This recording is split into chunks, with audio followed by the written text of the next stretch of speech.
tersangka atas nama HK masuk ke dalam toko Prestige Time dengan berpura-pura menjadi seorang customer.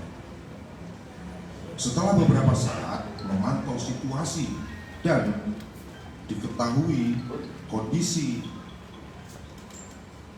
ruko khususnya di lantai 1 toko dalam keadaan sepi, maka tersangka HK mengeluarkan pisau dan menodongkan pisau tersebut kepada 2 orang karyawan yang ada di dalam toko khususnya di lantai 1. Kemudian tersangka HK menyuruh kedua orang karyawan tersebut untuk masuk ke dalam fitting room.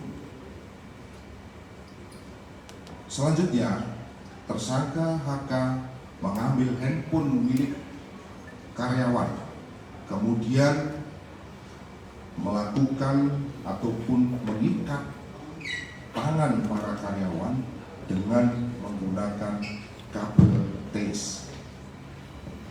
Tidak lama kemudian, 1 orang karyawan lain datang masuk ke dalam toko Prestige Time untuk mengantarkan minuman.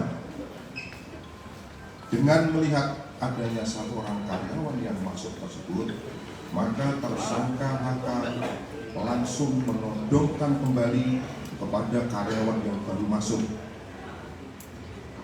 Kemudian memaksa karyawan yang baru masuk tersebut untuk masuk ke dalam fitting room dan selanjutnya mengikat tangan daripada karyawan dengan menggunakan kabel gas. Setelah tersangka HK berhasil mengikat 3 orang karyawan dengan menggunakan kabel gas, selanjutnya tersangka HK memerintahkan para karyawan masuk ke dalam toilet dan mengunci para karyawan tersebut di dalam toilet, dikuncinya dari luar. Selanjutnya tersangka mengambil 18 unit jam tangan mewah yang kemudian dimasukkan ke dalam kantong yang sudah dipersiapkan oleh tersangka.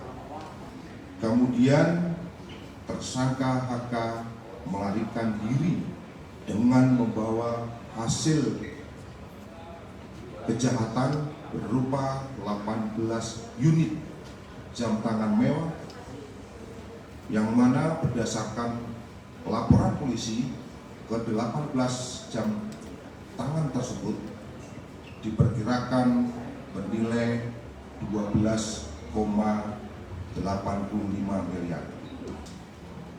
Pasca kejadian pada tanggal 8 Juni 2024 sekitar pukul 14.27 waktu Indonesia bagian Barat, tim berhasil melakukan penangkapan terhadap tersangka HK, yang mana ketika tersangka HK ditangkap ditemukan sebanyak 12 unit jam tangan mewah yang merupakan hasil rampokan yang masih tersimpan pada tersangka. Jam tangan yang 6 lagi atau 6 unit lagi berada di tersangka yang lain, yaitu tersangka MAH, tersangka DK, dan tersangka TFZ.